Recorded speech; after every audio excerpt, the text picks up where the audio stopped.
mä olen siis Orellana Tarja ja edustan nyt vähän vanhempaa opiskelijakuntaa tässä Maaritin rinnalla. Mä yllätyin, että kuinka sä olet täällä opiskelijana puhumassa, mutta se selvisi myös minulle.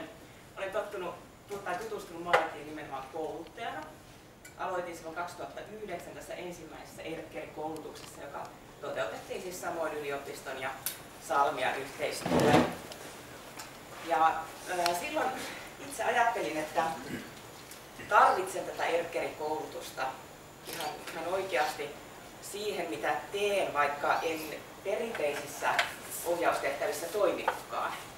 Ja kohta oikeastaan sitten katsotaan, että mikä on ollut mun polkuni ohjauksen pariin. Ja oikeastaan koko ERCKERin ajan mä muistan, että me pyöritettiin sitä, että mistä ohjauksesta me puhutaan. Et puhutaanko me siitä, mitä tapahtuu siellä työvoimatoimistossa, TE-toimistossa, puhutaanko me siitä, mitä tapahtuu opinto-ohjaajien työympäristöissä, oppilaitoksissa. Ja sitten aina tuntui, että tuli uusia ihmisiä uusista ympäristöistä, jotka sanoivat, että mäkin teen ohjaustyötä. No, että ai nyt taas, että tuommoinenkin yhteisö on olemassa, joka liittyy aikuisten ohjaukseen.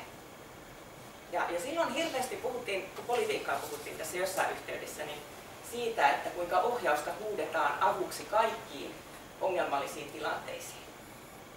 Nyt me ollaan siinä vaiheessa tätä politiikkaa, että resursseja ollaan kääntämässä nuorten syrjäytymisen ehkäisemiseen ohjauksen keinoin. Aikuiset on ikään kuin hoidettu ehkä tässä. En tiedä. Oli lohdollista kuulla, että ihan kaikkea ei ole tehty ERCKERissäkään valmiiksi. Edes 4 vuodessa. Eli kyllähän nämä on hyvin paljon sellaisia tahtokysymyksiä, että mikä ohjaustyö, ohjausala, toimintaympäristö nähdään kulloinkin tärkeänä. Mitä lähdetään kehittämään, mihin suunnataan resursseja. Ja oli kiva kuulla, että oppisopimuskoulutuksessa näet, Maarit, että siellä jo ohjauksen merkitys lisää. Oikeastaan haluan näyttää teille tämän mun polkuni mun blogini kautta, joka on tällainen kokoelma siitä, mitä mä oon tehnyt, jotta tämä näkyy sinne taakse. Mä oon alun perin ollut töissä varhaiskasvatuksessa. Sieltä jatkanut oikeastaan yliopistolle maisteriopintoihin. Mun pääaineena on ollut erityispedagogiikka, jonka mä näen liittyen tähän Jorma Sinkkosen puheenvuoroon niin erittäin nousevana osaamisalana ohjauksen rinnalla. Eli käsitys siitä, minkälaisia haasteita erilaiset lapset, nuoret, aikuiset, jotka kenties kompuroi siinä omalla polullaan, on se sitten opinpolku tai työelämä tai ylipäätään elämä, niin niistä syistä, joita kenties tietynlaiset ominaisuudet oppimisessa hänessä aiheuttaa ja hänen siinä toiminnassaan. Ja mä oon päätynyt tämän erityiskasvatuksen jälkeen opetusalalle töihin. Ja siihen liittyy nämä opettajan pedagogiset opinnot ja näyttötutkintomestarin opinnot ja niin edelleen. Ja mä tosiaan osallistuin tähän 30 opintopisteen kokonaisuuteen silloin 2009 valmistunut tai sain sen valmiiksi 2010.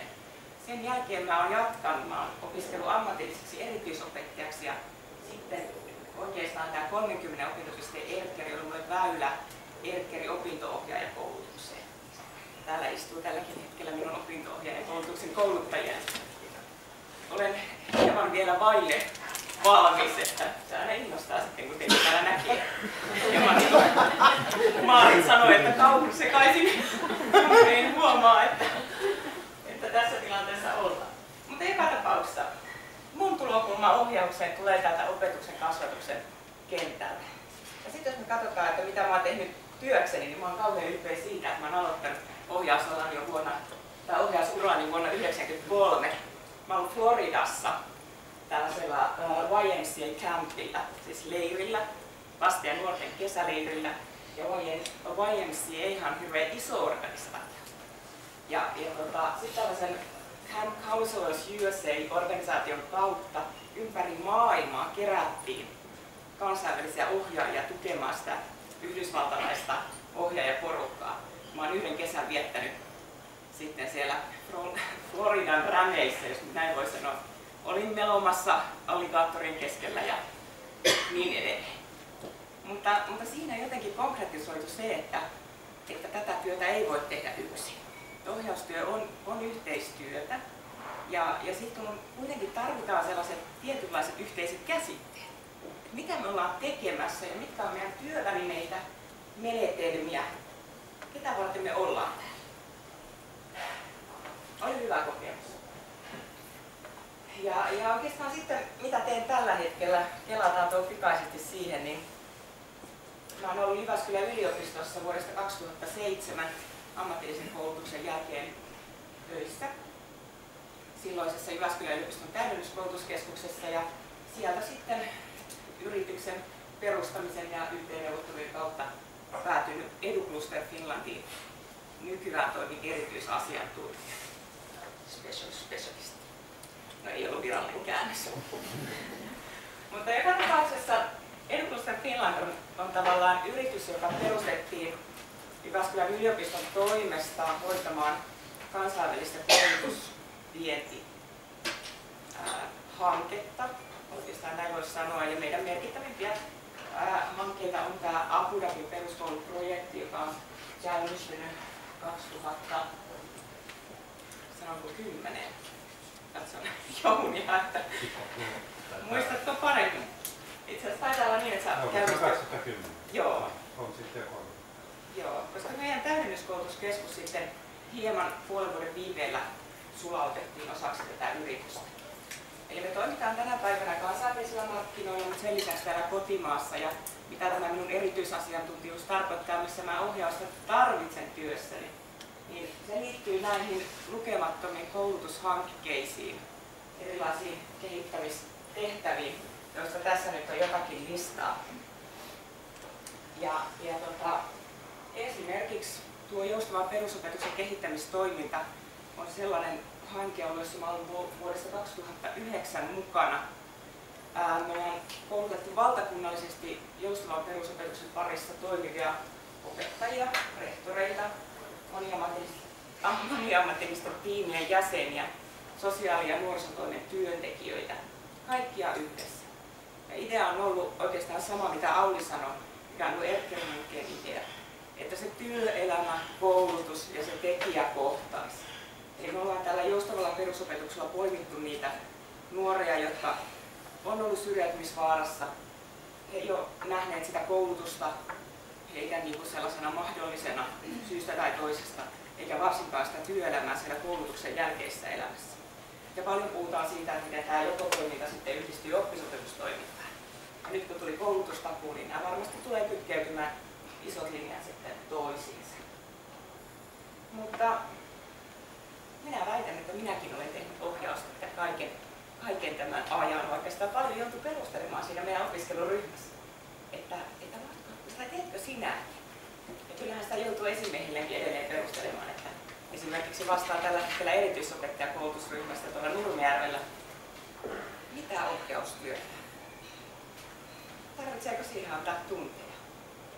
Kyllä. Ja varsinkin harjoittelun ohjaamiseen. Siihen, mitä olen tehnyt ammatillisella puolella. Työpaikalla tapahtuvan oppimisen ohjaamiseen. Ei aikuinenkaan, niin kuin me kaikki tässä koolla olijat tiedämme, niin selviä isoista prosesseista, isoista päätöksistä, isoista ratkaisuista. Näin mä ainakin itse aikuisopiskelijana koen, että ne päätökset vaikuttaa ehkä enemmän laajalla skaalalla, mitä mä aikuisopiskelijana teen. Sen tiedon ja sen ohjauksen ja neuvonnan perusteella, mitä minun on mahdollista saada, kuin ehkä nuori. Ellei tämä Jorman mainitsema skenaario, että kun kerran valitsen, niin sitten et enää voi sitä vaihtaa toteuttaa. Okei, mutta tämä tästä.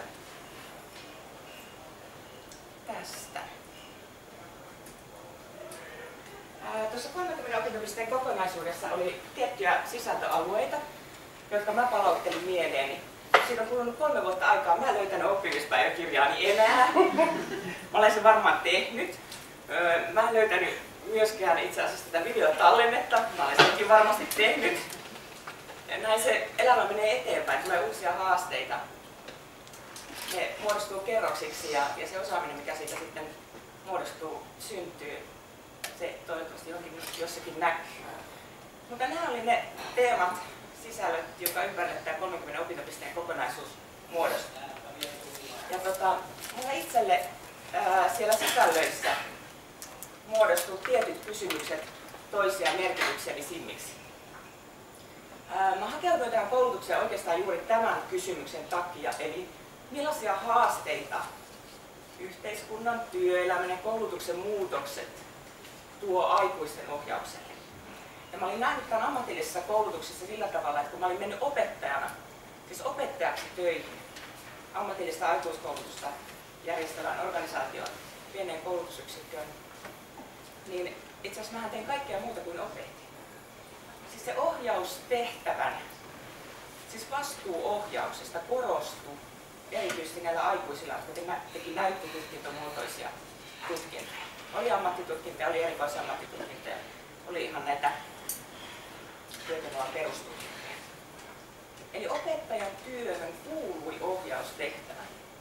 Ja se, että mihin suuntaan työelämä, yhteiskunta menee, miten koulutus siihen pystyy vastaamaan, siihen lähdin hakemaan vastausta. Ja kyllä tämä työelämälähtöisyys, joka oli toinen näistä tärkeistä kysymyksistä, se, että miten työelämälähtöisyys otetaan huomioon aikuisohjauksessa. Se oli mulle ollut tärkeää siellä ammatillisella puolella, koska mulla oli myös oppisopimusopiskelijoita, joiden kanssa mä kävin näitä työssäoppimisen ohjauskeskusteluja. Miten me saadaan koulutuksesta aidosti työelämälähtöinen, jotta se koulutus vastaa sitä tarvetta, joka sitä työelämässä on. Tarvitaanko siihen ohjausta väliin? Se oli hirveän pidettyjä käyntejä keskusteluja, mitä käytiin niissä yhteyksissä. No sitten tietysti tämä, että millainen aikuinen on ohjattavana, oppijana.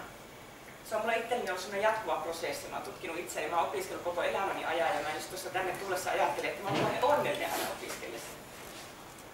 On ihana niin kuin, tavallaan heittäytyä opiskelijan rooliin, olla kysymysmerkkinä, olla oppimassa uutta. Samalla tutustuu ihan mahtaviin ihmisiin. Täälläkin on monta tänään opiskelijajoukoistakin paikalla. Ja kun Marit sanoit, että sä et pidä yhteyttä, mulla on Facebookissa hyvä verkosto valmiina. Suosittelen sitä. Siellä iloitaan näistä pienistä askelista ohjaustehtävissä eteenpäin. Ja tietysti tsempataankin toisia. Okei. Sitten tuo, että menetelmiä. Opettajista aina sanotaan, että opettajat rakastaa menetelmää ja tulee koulutukseen, jos ne tietää, että ne saa sitä menetelmiä. Mitä ne menetelmät on? Mä en tiedä, onko mä yhtään se vahvempi tai viisaampi menetelmällisesti tämän erkkilikoulutuksen jälkeen, mutta ehkä niitä siellä sisällöissä on. Niitä minäkin tulin hakemaan, myönnään. Sitten tämä, että miten rakennetaan onnistunut ohjausprosessi. Mä olin kokenut, että ehkä ne ohjaustilanteet mä jo hallitsin. Mutta miten saadaan sellainen prosessi? Siis niin kuin, jostainhan se ihminen tulee siihen mun ohjattavakseni ja johonkin se siitä lähtee. Ja tämä tämmöinen niin kuin verkottuminen alkoi tässä kohtaa jo näkyä isona tavoitteena mun opintopolulla. Millaista on hyvä kohtaaminen? Itse väitän, että siinä ei koskaan voi olla täysin oppinut. Ihmiset on erilaisia. Ja sitten opettajapuolelta kun tulee, niin on se suunnaton tarve jotenkin niin kuin olla ja asettua siihen tiettyyn rooliin, että minä tässä nyt tiedän ja minä tunnen ja näin. Ohjauksen kautta on oppinut sen, että jos pääsisi siihen tasa-arvoiseen asemaan ja vielä vaikka vähän siihen sellaisen rooliin, että mun asiantuntemus on sun käytettävissä, jos sä haluat sitä käyttää. Mutta ensin pitää myös tunnistaa niin se oma osaaminen, mitä mulla on sisällä, miten mä voin sua auttaa, missä mä oon hyvä, millaiset on onnistuneita kohtaamisia. Ja sitten tämä, että miten rakentaa alueellista, poikkihallinnollista, moniammatillista yhteistyötä. Mulle tämä TE-toimistojen maailma on ollut aivan uusi, siellä on upeita palveluja tänä päivänä. Eilen viimeksi olen siellä käynyt asiakkaana ja ihan pienenä terveisenä vain, että sain tällaisen henkilökohtaisen tapaamisajan sinne järjestymään, mikä oli siis kuulemma hyvin ainutlaatuista. Palvelut siirtyvät verkkoon. Hyvin paljon puhuit tästä TE-toimistojen uudistuksesta, niin minä nyt sitten pääsen tähän seinien sisäpuolelle. No joo, mutta kyllä siis se ennen keskustelukin herätti ajatukset tähän Jorman Jorman esittämään skenaarioon siitä, että kuinka pärjäävät ne ihmiset, joilla ei ole toimivaa puhelinta, ei niin kuin liikkumismahdollisuutta, tulla palvelujen äärelle, ei nettiyhteyttä. Et me pidetään niin kuin hirveän monia asioita ja niin itsestään selvinä. Ja sitten se tärkein kysymys mulle oli se, että miten mä voin edelleen kehittyä ohjaajana. Miten mä pääsen ohjaustaidoissa eteenpäin. Vertaisilta sai tosi paljon, niin kuin Maarit sanoi. Se joukko, se ryhmä oli hieno. Ja mulle tämä Erkkeri 30 opintopistettä todella oli polku tänne opinto-ohjauskoulutukseen, jossa olen sitten jatkanut verkottumista ja edelleen näiden teemojen ympärillä pyörimistä. Eli miten oppimista ohjataan, miten toimintaympäristöjä kehitetään, yhteistyötä ja vuorovaikutusta tehdään. Ja mä haluan oikeastaan kiteyttää tämän mun oppimismatkani Erkkerin kanssa Jussi Onnismaan kuvioon siitä, että tapahtuu tällaisia pieniä oppimisen hetkiä, tujauksia, mutta ne kaikki muodostavat tällaisen ison oppimiskehän, pitkän aikavälin vaikutuksia oppimista, lyhyen aikavälin oppimista. Mä todella koen, että mä oon saanut olla mukana näissä pienissä hetkissä ja tästä kaikesta on muodostunut mun elämässä iso oppimiskehä. Ja edelleen mä koen, että toi suunta jatkuu. Mulla on toivottavasti elinvuosia jäljellä myös opiskelijana, myös ohjaajana. Mä voin edelleen hypätä näitä pieniä oppimiskehiä pitkin elämässä eteenpäin. Mutta kiitos minun puolestani.